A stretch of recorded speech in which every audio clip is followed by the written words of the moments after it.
أهلا بحضراتكم في ملخص جديد. نبدأ بالصلاة على سيدنا محمد صلى الله عليه وسلم. ملخص فيلم الممثل الكبير عمر خان.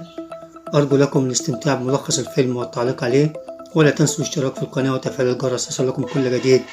أترككم مع أحداث ملخص الفيلم. بيبدأ الفيلم بعربية ماشية بالليل، سايقها واحد مش عارفين ماله، والناس شايفاه. العربية لفت بسرعة ونزلت في المية. تاني يوم الشرطة راحت تشوف الدنيا فيها وتسأل الشهود: ايه يا جماعة اللي حصل؟ قالوا واحد كان سايق عربية وفجأة لف بالعربية ونزل في البحر، ما كانش حد معاه. كله شاهد بكده. بيطلعوا العربية، بعد ما طلعوها لقوا فيها ممثل اسمه أرمن مشهور. راح مراته قال لها: يا ست الناس، ده كان سايق العربية لوحده. قالت له: هو أصلا ما بيسوقش. وده سنجاي صاحب أرمن اللي مات. الخبر زعله الواد تيمور وساشي. راح قال له: الحق، ده أرمن مات. البت قالت له: يبقى انت بقى تعرف القصة دي لانك خرجت امبارح وكنت معاه. قال له: اسكت يا تيمور واتكل على الله، امشي من هنا. قام جاي ضاربها. قال لها: اما يكون في سر بيني وبينك ما تقوليهوش. ساشي بيلم حاله وماله، ده شغال اوراني، فاهمين يعني ايه؟ ودي بتقول له: خدني معاك. قال لها: اما تكبري شويه يا نونه. وخد بعضه وعايز يمشي بغير خط التليفون، ورمى الخط التاني على الارض، والمعلم تيمور لمحه بعينه. شافوا تيمور وقام جاي واخد الخط بين رجليه في صوابعه، وقال: ليش ده انت وراك مصيبه. سمع ساشي بيقول للبت: ما تقوليش حاجه عني. والمعلم سورجي الظابط شاهد عيان جه قال له: يا باشا ما حصلش حاجه، والطب الشرعي ما اثبتش انه كان مخمور. راح لسنجي ومراته قال لهم: ايه اللي حصل بالظبط؟ قالوا: ولا حاجه، ارمن كان خارج ومعاه 2 مليون روبيه، كان ساحبهم وما نعرفش كان ساحبهم ليه. الواد سنجاي صاحبه متأثر، راح للمحاسب قال له: ايوه يا فندم، ما كانتش مرة سحب قبل كده فلوس.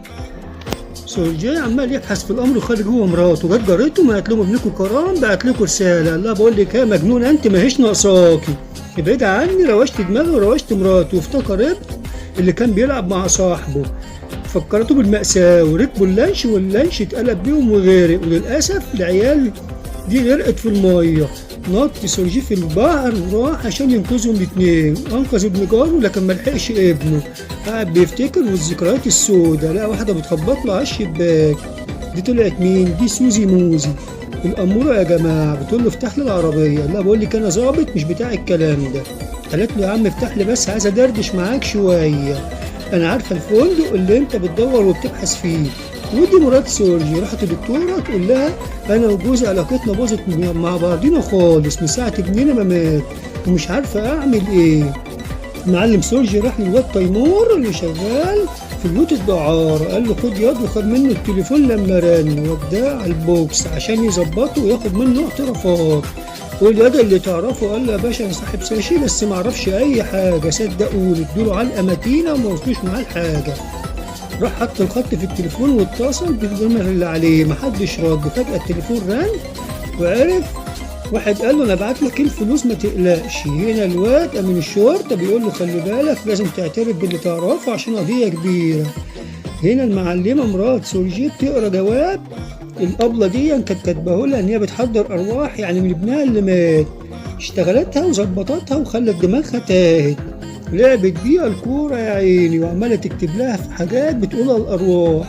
والمعلم سورجي عرف إن الواد ساشي مات في حتة تانية، وراح المشرحة فعلا ولقاه ميت، ولقى الفلوس معاه. المعلم تيمور ساعة ما سمع سكة الفلوس اتجنن وعمال يفتكر. ودي بيت هو يعرفها في بيت دعارة برضه. قال لهم: يا جماعة أنا معرفش حاجة عن القصة دي. وراح بيت البت دي اللي كانت تعرف ساشي وقعد يدور فيه، ملقاش إلا الاسطوانة اللي عليها صورهم هما خارجين من الفندق، وكانت معاهم سوزي. وهنا افتكر المعلم ساشي قال له: ما تقولش البت سوزي ماتت. راح سورجي لبيت المعلم سانجي قاعد مع المعلم سورجي، جاله تليفون من تيمور: انا عاوز 5 مليون روبيه، ولو ما قلتش اللي هتعمله معايا صح هبلغ عنك الشرطه. راح سانجي لابوه وقال له: انا واقع في مصيبه سودا يا والدي. القصه دي بادئه من 3 سنين لما كنا خارجين انا واصحابي، كان معانا بنت وماتت. المعلم سورجي كل شويه يروح عند بيوت الدعاره، والناس عماله تبص عليهم مستغربه منه. هو قاعد جنب المعلمه سوزي موزي، قالت له: تعالى نروح في حته مقطوعه نتكلم براحتنا. راح خدها فعلا وبيسألها ايه القصة اللي حصلت، قالت له ولا حاجة، كنا خارجين ومعانا واحد اسمه أرمن وكنا رايحين على الفندق وكان معاه 2 صحابه، لكن للأسف حصلت حادثة وما نعرفش ايه اللي حصل بعد كده. بيتصل المعلم سوجي بمراته ما لقاهاش، اتصل بصاحبتها قالت له مش عندي، بيفتح في الدولاب لقى جوابات مكتوبة إن ابنها هو اللي باعتها. راح للمعلمة مراته عند جارتهم اللي بتعمل الأرواح دي وخدها وروح. قعد المعلم سوجي كده على البحر، جات له سوزي موزي قعدت معاه وبيوريها الصورة بتاعت ابنه وهو حزين عليه ومش قادر ينام وحالته زي الزفت. قالت له بس اهدى كده انت وروق، وفعلا في الليلة دي نام نوم عميق. سبحان الله، زي ما يكون بيحضر أرواح. ودي البت مليكة راح خدها سورجي قال لها تعالى لازم تقولي على اللي حصل، محدش هيكلمك، وضرب واحد بالبنية لما حاول يقرب منها، وخدها وداها مكان تشتغل فيه. عمل معاها الصح يا خال. قالت له يا باشا انا اسفة ما قلتلكش على الحقيقة، لازم تقبض على تيمور لأنه هو يعرف كل حاجة عن ساشي، هو اللي عارف القصة كلها، سامحني. ودخل دور في المكان اللي أنا كنت فيه. هنا المعلم تيمور مش عايز يريح نفسه، بيتكلم سانجي قال له الفلوس امتى؟ قال له في محطة القطر يا باشا بكرة. شنطة زرقاء، راح خد الشنطة فعلا، لكن في ناس تبع الواد سانجي بتجري وراه وبدل الشنطة مع البت نرمالة.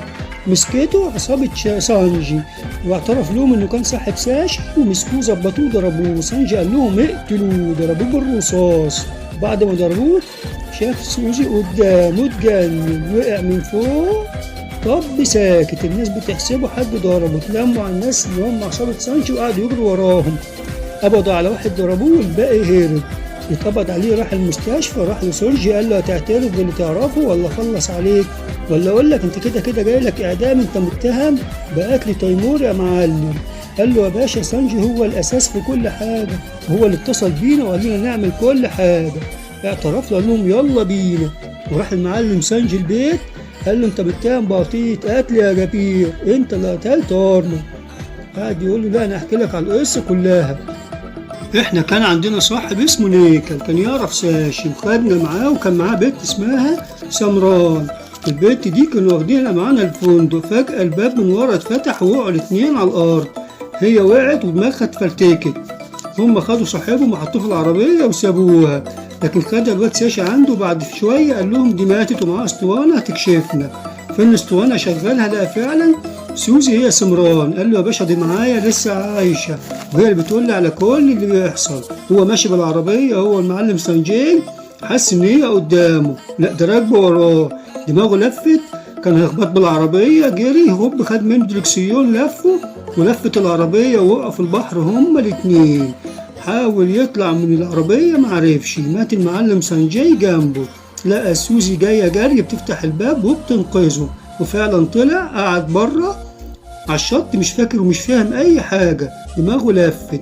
جه القائد بتاعه قال له بقول لك يا سورجي انت الفترة دي مش مظبوط، يعني انت قبلك شبح وخلاك عملت كده، كل العساكر اللي معاك والظباط بيقول ان انت بتكلم نفسك، انت حالتك مش مظبوطة اليومين دول وما بتنامش. هنا في الوقت ده عرف المعلم سورجي ان سوزي ديت عبارة عن شبح بيظهر له بس مفيش حاجة، يعني حتة روح، ودي فعلا مش موجودة. قاعد مش مصدق نفسه، خد بعضه وخرج، راح للمكان اللي كان بيقابل سوزي فيه. هو قاعد سمع صوت بيفحر وراه، في مكان الصوت دوت لقى هيكل عظم وفيه خاتم، عرف ان دي جثة المعلمة سوزي.